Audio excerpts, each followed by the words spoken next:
Hey guys, Kevin here. Thank you for tuning in again for our Q&A on email marketing. Okay guys, so I've been talking to a lot of you guys in the Facebook groups, and I've been getting some questions in regards to email marketing, how it helps a Shopify store, and I just want to take a few minutes to answer some of those questions to the best of my ability. So strap in. I'll try and not make this a super long video, and for those of you who've been waiting for this content, I sincerely apologize. I did have to take down the other video. I was just not happy with it at all, and it's kind of important to me to get this information to you guys in a way that makes it easy to consume, and I just didn't feel like the other video did that. So without further ado, let's get right into it.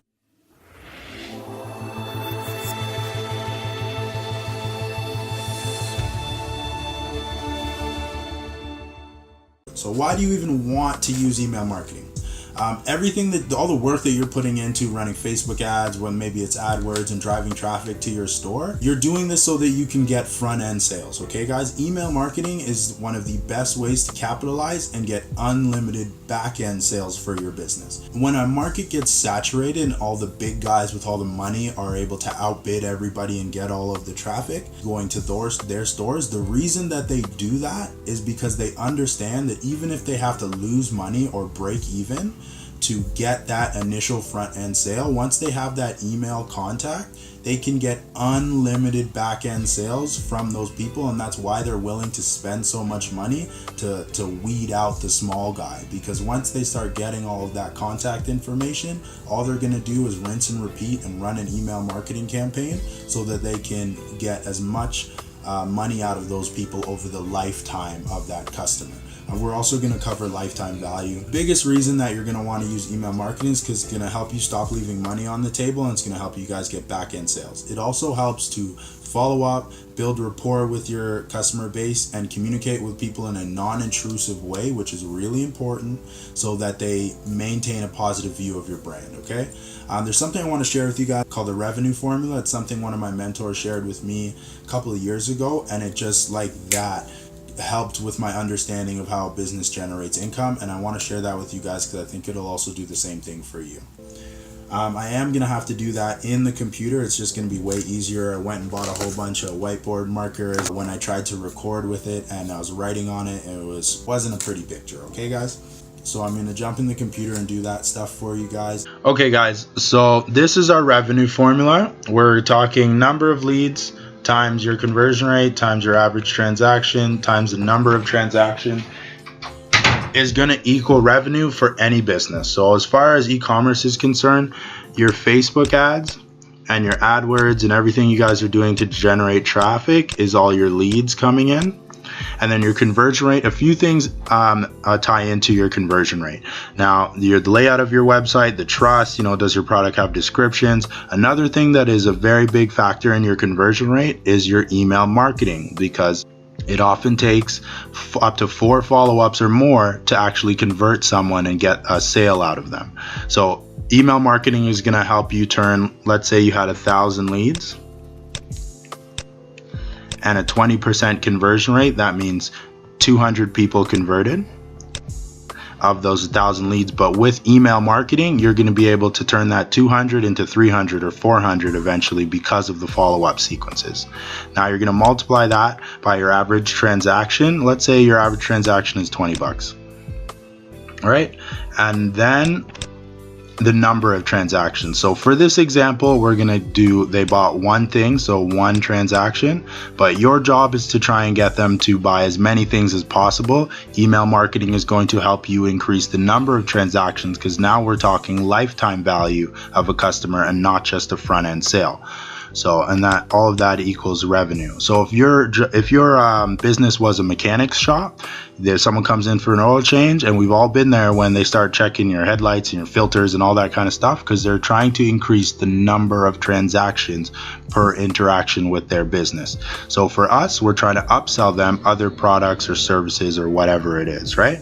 Okay, so for this example, 1,000 leads, you have a 20% conversion rate. my other dot disappeared. You have 20% conversion rate. So out of the 1,200 people converted or bought something, your average transaction is $20, and their number of transactions in this example is just one, but we're going to do everything we can to try and increase that as you continue down your business strategy. So in this example, you made $4,000. All right. So this is a really basic, straightforward example, but the reason I want to show you guys this is because once you understand that most of these numbers can say the exact same, and if you're able to increase your conversion rates, which email is a very powerful way of doing, you're gonna make more money, guys. So if you're able to generate more leads and your conversion rate, the number of transactions, and your average transaction stay the same, you still make more money. If you're able to increase your conversion rate and your traffic stays the same and your average transaction and number of transactions stays the same, you make more money. Obviously, if you raise prices, you make more money, but I'll leave the prices to you guys. But at the same time, if we can get, every third, fourth, or fifth person who buys from us to buy maybe 2, 3 things, you're also still going to make more money. So the reason I love this formula is because it shows you what you need to be working on. If you know that you're generating a decent amount of leads and conversion is the issue, then focus on improving your conversion rate, and that will increase your income. If you are doing okay for leads and your conversion rate is decent, then see how you can sell people more than one thing or bundle things or upsell them so that your business can generate more money for you. This is why I love this formula. It makes it really simple to understand where the money is coming from and how you can generate more of it. Now, email marketing is beautiful because it helps you increase your conversion rate and your number of transactions. And with email marketing, we can drive something that's called lifetime value. Understanding lifetime value is very crucial for your business, guys. So basically what I'm saying, so LTV, lifetime value, basically what I'm saying, so this is our friend here who came to buy from us. We're going to call him, this is Eric. We're going to call Eric Big E. Okay, so Big E came to our store and he decided he's going to spend $25 with us for whatever it is he bought, right? So now Big E is on our email list. So he's on our list. And with that list, we send him marketing promotions and different content. And over a 6-month time period, so let's say over 6 months, we are able to convert Big E another 3 times. So every other month he buys something for us and it's $25. So over the lifetime of having Big E as our customer, he has spent $100 with us in 6 months. When we first got him as a client over here, he spent $25, and because of our email marketing and follow-up, we've been able to get him to convert 3 more times at the same $25, and we made $100 on that. This is what I really want you guys to understand. This is the power of back-end sales. Because let's say you're spending $5 to get, let's say you're spending $5 to get 10 people to come to your store. 10 people to store with your Facebook ads, and then out of those 10 people, let's say one of them actually buy one sale,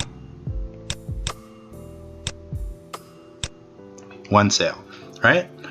So what I need you guys to understand is, regardless of what you're actually spending, let's pretend you spent $5 to get 10 people to come to your store, and that generated 1 sale for you, and that sale was Big E. He spent the $25. Because of email marketing, you can now follow up with him to get repeat business, and over the course of just 6 months with your business, at least in this example, he is worth $100 to you. So that means you spent $5, and because of the power of email marketing, you made $100 in 6 months. This is why email marketing is so powerful, because after you get that front end sale over here, you can use email to get as much repeat business as possible. And that is what LTV is, okay guys? Lifetime value of a customer. It's really important, and I want you guys to start thinking this way. If you understand that for every sale that you get or every email you're able to collect, so even if they abandon cart, that you now have a way of continuing to communicate with them so that you can get unlimited back-end sales. So up here, you're gonna have your front end sale, 25 bucks, and the lifetime of that person being a customer of your business means that you can get unlimited repeat business from them. This is the power of email marketing, guys. And this is why you need to include it in your strategy for your store moving forward, even if you're small. Because let's say that your store is getting 500 hits of traffic, and with those hits, you're collecting 100 emails every month, right? Let's say you're collecting 100 emails every month.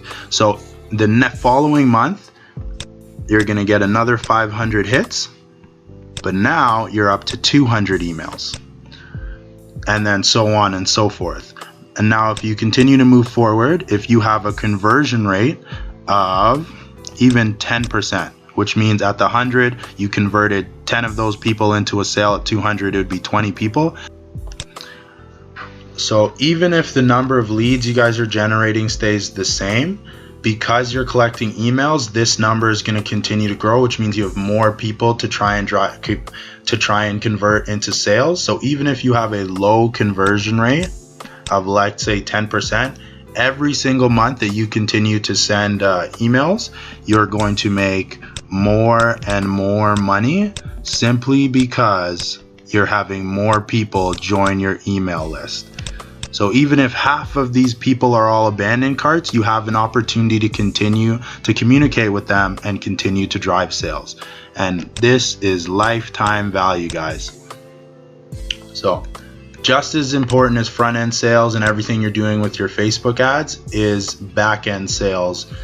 And back end sales is how you stop leaving money on the table as far as running your business. And back end sales is how you understand and how you justify the money you're spending on the front end to actually acquire that email or acquire that customer, and how you make back that investment over time. Back end sales is going to be huge for you, and it's going to help you build a sustainable business. The question that I got was how to test different products.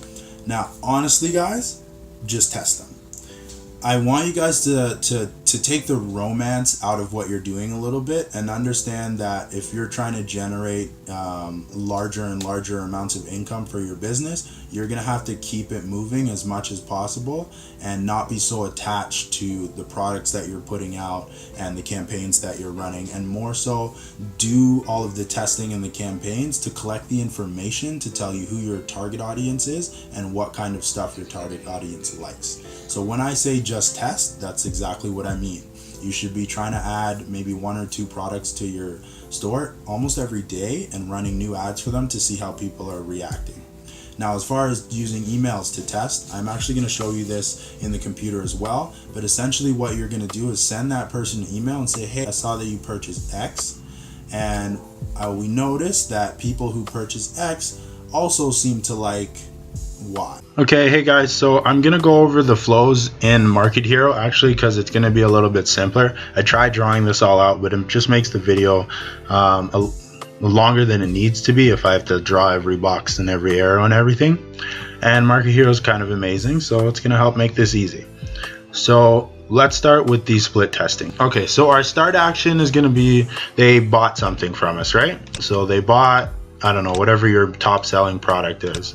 So we're going to give them a little bit of a time delay. We're going to wait half an hour. Turn on my numbers lock, half an hour. And then we're going to send them an email. In this email, we are going to tell them about all our other amazing products or our new products that they didn't purchase that other people also buy whenever they buy whatever it is this action triggered. So we wait 15 minutes and we email them and say, hey, notice that you bought product X. A lot of people who have bought this product say that it goes amazingly with product Y. Here's 10% off in case you want to also add product Y to your experience, or however you want to word it, whatever your wording is. You're basically going to put 1, maybe 2 or 3 of the products you wish to test in this email to try and get them to also buy something else or increase the number of transactions if we're going to refer back to our revenue formula. And essentially, this is a great way to test products. Okay, so now we've offered them, let's say, 3 products within this email that we're testing because we're bringing new products into the store. So then you're going to add another time delay and give them a few minutes. Let's say we give these guys an hour.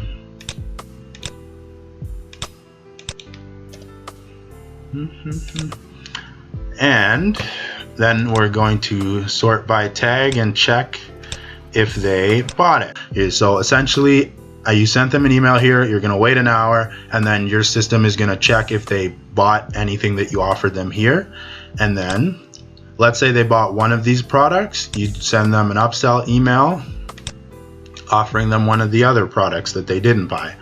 And then if they did not buy, you send them maybe a discount code to go back and buy one of these products, or you could offer them 2 of a product for no shipping or something like that. You can get pretty creative with how you want to do this, but the idea here as far as upsell or testing goes, let's say that they purchased the product, and this email, if we're doing an upsell, this email is the first upsell. Hey, I noticed you bought this. Why not buy this as well? Because testing is essentially upselling, right? So then you're just going to wait again to see if they took action on this. And then based on the action, you're going to try to sell them more stuff, or try and get them to buy this still by offering them a discount or some other kind of incentive. Now, if you're doing testing, this email is basically just going to show the products you're trying to test. Maybe you're testing one at a time. Maybe you're testing a new niche of products. Maybe you're testing 2 or 3 products. And then you're going to wait again and see what their action was. And then you're going to decide how you want to move from there. Are you going to continue to try and sell them? Are you just going to thank them in the yes email and say, oh, we really appreciate this. Why not have a 5% discount for your loyalty or whatever you want it for the next time you decide to buy from us? Or you could offer them a discount if they say no, or you could offer them one of your best sellers instead of trying to test again. There's a million ways that you can do this. Okay, so for your top 5 products, you definitely want to set up some kind of upsell tree, kind of like this. So they bought whatever the product is, time delay, offer them your number 2 selling product, check if they bought it. If they did, sell them number 3. If they didn't, offer them a discount or something of that nature. It's just going to help you get more back-end sales. Not everyone is going to convert, but if you get 1 out of every 5 or 1 out of every even 10 that you send this tree to, you're still making more money, and you didn't have to spend any more money to get in contact with that person to make that sale. Try testing for a couple days, at least 2-3 days, maybe a week, and that should give you enough information to know if this is a product you should keep because it's selling, or it's time to get rid of that product and just rinse and recycle and find something new. As far as increasing your conversions on the abandoned carts, I'm going to give you guys 2 big things I want you to be paying attention to. Now, I'm going to say this first though. Obviously, your copy is very important. The actual words you say to someone once they've opened the email is very, very important. It's important that you learn how to speak your customer's language. Every audience is different, so there's no like cookie cutter, do this and do that, and you're gonna get the conversion that you want. The big things that affect whether or not someone opens your email, no matter what kind of email it is it getting delivered and what is the subject line. So I want to encourage you guys to be testing your subject lines continuously. Try asking a question, try addressing them personally, try maybe addressing them from the location, like what city they're from. But do whatever you can to stand out from the rest of the emails. We all have an inbox full of emails that we just mentally do our spam filter, and we don't open half of them. We have a graveyard of emails, so you have to find a way to rise above that, and a great subject line is an awesome way to do that. Try testing your subject line as much as possible. If you send a couple and you're not getting an open rate, don't give up. There's something you need to tweak that will help you get the open rates and the conversion that you guys are looking for on that. Another thing I want to mention is timing.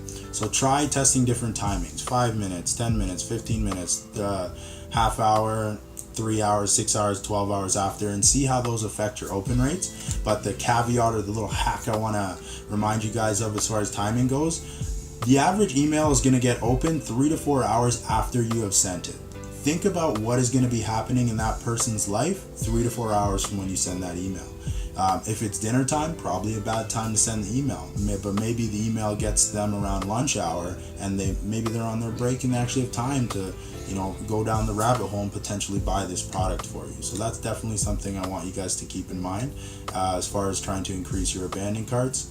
Yeah, don't overdo it with the images. That stuff will actually get you sent to spam. It's important that you start to consider these things like timing and subject line when you're putting all of this stuff together, because what you're looking to do is crack the code on your customers' behavioral patterns. And once you figure that out, you'll be able to give them exactly what they want to help you get that conversion. Another tip for you guys is make your copy as personal as possible. You want this person to feel like somebody from your staff, if not you, sat down and took the time to write them and only them a manual personal email. You want to possibly address them by name, speak in their language as much as possible, and make them feel like this is someone who took the time out to communicate with just them, and it's not just a generic, overly professional kind of email or something that's just asking them to come back and buy without even greeting them or anything like that. Try and get personal with your audience, because every audience is different and relationship is key. That is how we build loyalty. That is how we build trust. That is how you drive sales. People have to know, like, and trust you. Sometimes that takes repeat exposure. Sometimes that takes you speaking to them the right way. And do not be afraid to test. Even if you have a winner, tweak different things and see if you can get that conversion rate to go up even more. But testing is going to be your friend, because even when you have a winner, it will eventually, your open rates will eventually start to decline, and it is that habit of continually testing and tweaking that's going to help you maintain a certain kind of conversion. Okay, so the bare minimum, the basics of an abandoned cart. So here they start checkout. There is a time delay. You send them an offer to buy, and usually your links and everything are tracked by your analytics. So if they bought on this email, it's not going to keep sending them the rest of the sequence. So you ask them to buy, another time delay. You remind them to buy, maybe you sweeten the deal. I wait until the later emails to try and sweeten the deal.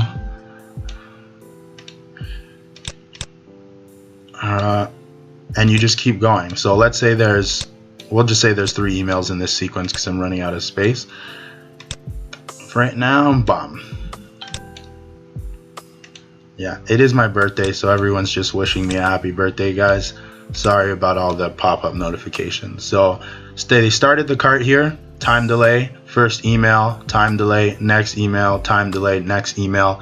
Usually you want between 3 to 6 emails in that sequence, just so you can hit them at different times. And I like to, depending on the audience, I try not to offer an email in the first one. If no one's responding without a discount, then I'll obviously make the amendment.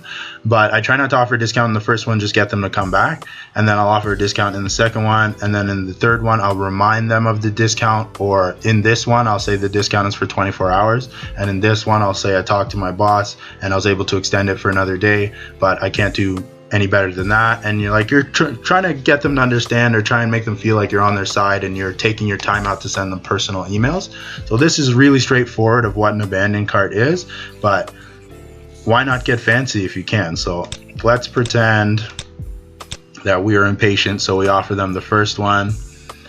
So we're gonna check if they bought it with our sort tag, but in a lot of CRMs, if they clicked or if they purchased, it'll just take them out of that list, so they wouldn't keep getting these emails. You wouldn't necessarily need to check if they got it. And then you send them more emails. So if they decided to either buy or not buy whatever your product was, you sell them more or you send them a discount and still try and get them to buy it. And then yes, no, and you keep going. But you guys can get creative as you want with these. I just kind of wanted to explain the basic flow of an abandoned cart and using email to test. All right, guys, have a good day. I drew up a rough template here of an abandoned cart email that I would actually use. This is one that is part of my sequences, so this is my free gift to you guys. Take it down, make a little bit of note on it, and use it, change it, do whatever you want to it, and tell me how it works for you. Okay, guys? So everything in blue here is kind of just information I want you guys to know. It wouldn't actually go in the email. So something I do want to point out up here, your from name, the store name. the front name that this email is going to be coming from, unless your brand is around you, unless you're Oprah or Dr. Phil or somebody like that, use the store name, please. It's going to make it really easy for them to know who this is coming from and what it pertains to. And then your next thing is going to be your subject line. So, did you forget something? Special discount enclosed. I like problem with your order. I think it kind of jars you a little bit more and would drive you to action to open the email. So we're saying that this one is sent 30 minutes after they've left the cart. We're starting with our company logo. I usually use a banner. I get my graphic designer to make one for each business, just as something we put in most of the emails. Again, it's almost like a signature of who this email is from. And then we're gonna just jump into our headline. Hey, first name, and then the body says, we know life is really busy. It looks like you were just one step away from finishing your purchase. It must have been a simple mistake. No need to stress about it. Complete your order here, and we're going to include so we're going to hyperlink these words back to the cart. You're going to want to include multiple links in your email, some near the top, some near the bottom, some near the middle, and you're going to want to test that. So let's say someone doesn't come all the way down here to the button to click and go to the cart, and they only read the first couple sentences or the first sentence. If you have a link there, you're increasing your chances of still getting a sale because you've given them a way to still get to the store and buy from you. And then we start talking about urgency. So within the next 24 hours, get 15% off. Our products are flying off of the shelves and our stock is running out quickly. We don't want you to miss out. Urgency is really key. It's a very key strategy to use, but you want to use it as a tactic and not as a rule of thumb. If everything you send them has a whole bunch of urgency on it, you're going to numb your list to urgency, and you don't want to do that. But if you use it strategically as a tactic, it can really increase your conversion rates. But don't overdo it and always just over stress the fact that they're going to lose this offer in 10 minutes or whatever the time frame is.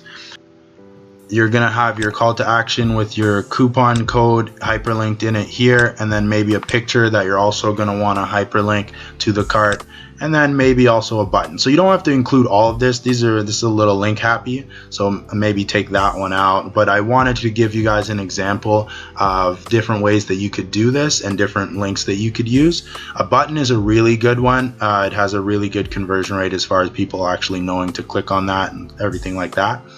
So another little tactic I wanted to give you guys here, this is like a PS, or I kind of use these to frame the benefit of the product or whatever I'm trying to get them to buy has for them, or the offer that I'm making. So here it says save instantly unless you'd rather pay full price, or you can act like you fought for the discount for them. So hey, I was able to get my boss to be so I talked to my boss. I was able to get him to give a 15% discount, but he said I could only offer it to you for the next 24 hours, so you need to act quickly unless you want to pay full price for this. Come on back to our store. Discount expires soon, so there's the urgency. Secure checkout, free shipping, whatever benefits you are offering, you want to make sure that they're aware of them. Just these are the things that are help encourage them to come back to your store and actually make that sale. And then you're going to want to abide by all of your spam laws and things of that nature. So this one is for you guys. It's on the house. I really hope it helps. Take it, do whatever you want to it. Let me know how it works for you. But this is one of the emails I actually use in some of my abandoned cart sequences. And the last thing I wanted to touch on is the 3 to 6 times. So what I mean by that is this abandoned cart series is going to have 3 to 6 emails depending on how you want to stagger them, what your time frames are. And again, I suggest you test. Maybe try 4, maybe try 5 emails, but always be testing and always be tweaking and playing with the different aspects of your abandoned cart. And I hope that this adds a lot of value for you guys as far as taking it from a concept or something you know you should be doing into something more practical that you can actually apply. So I got a question regarding AliExpress and drop shipping. Is that the best or the only option for drop shipping? To my knowledge, it is one of the best. I don't think it's the only, but I don't really have that information. Now, there is one little ninja tactic or tweak I have for you guys is regard to the drop shipping. This one I think particularly helps a lot with free plus shipping offers, because people tend to expect that it might take a little bit of time for them to receive this whatever they're getting for free. If you can find the same product on Amazon and they usually have an express shipping option. That way you can charge a little bit more for shipping and give them the option to get it shipped in 3 or 4 days express. This will also increase your profit margin because you can charge a little bit more, so you make a little bit more on it.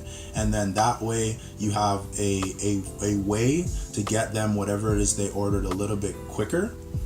It's still drop shipping, it's still hands off for you, and some people are going to take that option because they don't want to wait. Another question I got was how to get customers to be okay with longer wait times. To be honest, there's always going to be people who don't want to wait for things. You're never going to be able to please everybody, but if you get out in front of it and let them know, if you know it's going to be a little while, let them know in advance. Hey, I would just want to thank you for making the purchase. Your item is on its way. I want to let you know because of X, Y, and Z reason. Sometimes these products can take an extra week or two to come. Because of this, we're gonna give you, an extra 5% off of your next order, and here's your tracking information. There's apps and different things. There are different ways that you can get people to track information. Most suppliers will give you that information, and then you can just pass it on to the customer so that they can track it and it's not just up in the air. Please don't wait for it to be 3 weeks later and now the customer's already mad and now you're trying to fix the issue. For the ones who still complain, which will be a smaller amount of people, just try and appease them, apologize, or offer them a discount on their next order or whatever, and try and appease them as much as you possibly can. Another way is maybe only use products that come with e-pack shipping. E-pack usually means they're going to get it in roughly 2 to 3 weeks, and it's usually for a decent rate. Because some of the other shipping prices on AliExpress are ridiculous. Some of them are like twice as much as what you're paying for the thing you're actually ordering. So check out e-packs, get out in front of it, and possibly offer them an option for rushed shipping if you can find that product as well on Amazon. Okay, that's my 2 cents. If you guys have something else to Shopify guys, please help out the person who asked me that question. Another question I got was, what is the best way to segment your list? I'm going to be 100% real with you guys right now. Every single possible way that you can even imagine to segment is the best way to segment your list. I'm going to give you guys the big 4 though that I think are crucial that everyone needs to have. I think abandoned carts. If they abandon your cart, that is its own segment. That is its own strategy of trying to drive sales for people who have abandoned carts. The next one is a win back campaign. 30, 60, 90 days. Anyone who has not purchased from you within the last 30, 60, 90 days, they need to go into their own segment, whether it's all one list or you segment them in the 30, 60, 90, and then send them a message. Hey, we noticed you haven't been here in a while. We want to offer you a disc. Come on, maybe even just say, hey, we noticed you haven't been here in a while. I want to remind you all the great things we're doing here, or include a video of someone enjoying or pictures of someone using the product and try and get them back, or offer them some kind of incentive to come back. It's really, really important that you guys keep your list as engaged as possible with you, because that's what drives sales, and that's what email marketing does. It gives you the power to, on autopilot, keep your list engaged. And an engaged list that's opening and looking forward to your emails is going to mean money on the table and revenue in your pockets for your business, okay? Okay, so after the win back, you want a VIP list. For people with smaller priced items, maybe $100 lifetime value. For people with higher ticket items, maybe $300 or $500, something like that. But if they've spent that much money with you, you want to just kind of love on them. Say, hey, we really appreciate you guys doing business with it. We want to make you a VIP member. Here's a 20% discount, and maybe add some features like maybe they just get free shipping on everything or something that is going to incentivize them or reward them for the amount of money that they've been spending. And then targeted upsells is a great segment. So what I mean by that is if they bought one thing and you have 5 top best sellers, you're going to want to put together a segment where it's, if they bought this, we're going to try and sell them this. At this point in the video, I've probably already broken down how that actually works as far as upselling them something, and then if they say no, offering them maybe 2 of it with no additional shipping or a bigger discount or another product. But I think those are 4 really great ways to segment your list: abandoned carts, win backs, VIPs for how much money they spent with you guys, and then targeted upsells. So the idea behind segmenting your list is to break it down into smaller groups that you can target with specific messaging. That's why anyone niches in anything. The reason you niche is because you're going to, once you figure out the pain points or the benefits that your product that serves to those people, you can create a message that is laser focused to only appeal to those people. Let's just say you sell a bunch of different kinds of electronics. Each type of electronic that you sell, like let's say some is computer, some is more like toys and gaming type of stuff, and some is more like work related.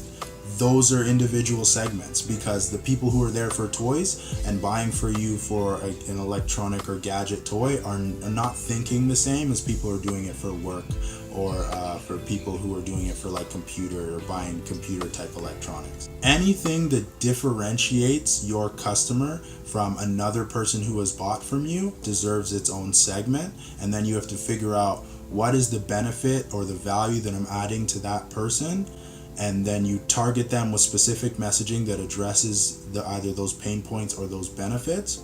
So as much as you possibly can, as creative as you can get with your segment, go for it. But I hope those 4 really help. So what's the most important thing as far as email marketing is concerned? I don't think that there's one individual most important thing, but the things I really want to drive home for you guys is relationship is king.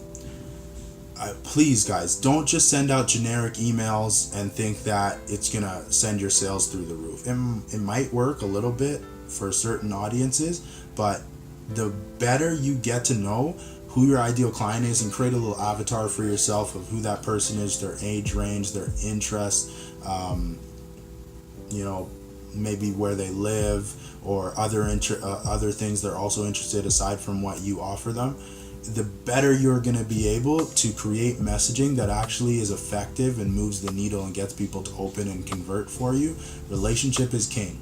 Please don't send your audience only marketing emails. Find a way to add value that is relevant to whatever it is you're selling. So if you have a survivalist store, maybe send them an article about the top 5 survival tools every survivalist needs to know, or send them something educational or some kind of content that adds value to them other than just selling them things. Okay, relationship is king. Invest in your relationship with your clients, because that's going to give you more back-end sales. I think I've kind of been addressing figure out who your ideal customer is, but that's huge. Huge. It's going to be the big difference maker to how well you're able to convert different segments of your audience. It's how well you know them. Another huge thing I want you guys to keep in mind is email marketing is by no means set and forget. Even if you put together your campaigns and they all are amazing, you're getting 30-40% conversion rates, it's not gonna last. You have to tweak, you have to change things around, you have to make subtle changes to keep people engaged. And like, you're constantly tweaking and changing because spam laws change, email marketing new tactics come out, the old tactics stop working. It's definitely something you have to stay on top of, so don't just think it's set and forget, guys. Something else I want you guys to remember, or that's really important in sales in general, is you're trying to tap into an emotion or something that gets somebody excited and a little bit out of logical, systematic thinking, and more just kind of inspires them to take action. That's what you're trying to do. You're trying to encourage them to take an action as quickly as possible, and the best way to do that is to tie into emotion. So if you have a product or whatever you're selling has an easy lane to get to that emotion, within reason, you do everything that you can to stir emotion, because that's why people buy stuff, guys. And what I really want you guys to do is be considering all of these things when you're putting together your content and your information and your segments and your strategies, because it is going to, the quality of what you produce is going to go through the roof if your perspective on what you're doing is coming from a service mentality of what is the benefit to that customer. Okay, so the reason you want to use email marketing is because it can allow you to increase your sales by doubling down on your customer base and getting repeat business from them, okay? So everything you're doing with your Facebook ads and stuff like that, that is to generate a front-end sale, and email marketing is going to help you drive a long-term back-end sale campaign to get as much sales or money out of each and every customer or each and every person who showed any kind of interest, even if they abandoned the cart. An abandoned cart is not the end of the world because that person showed interest, which means if you continue to communicate with them and find a way to add value, you'll probably be able to convert them at some point down the line. I'm pretty sure I failed at not making this a long video, but I'm doing my best to give you guys that value. I genuinely hope you guys got something from this. Please give me some feedback. Let me know if you guys like this, as well as like, comment, and share the video. Please share it. Tell your best friends, neighbors, aunties, third cousin, twice removed to come holler at your boy, alright? So this video is just 100% content. I really hope that I was able to give you guys some value. The revenue formula, I really feel like is going to be very big. I look forward to your feedback. Let me know what you guys liked about that. Let me know what other questions you guys have. And I think that's it for me today. I'm out. Have a great day, guys.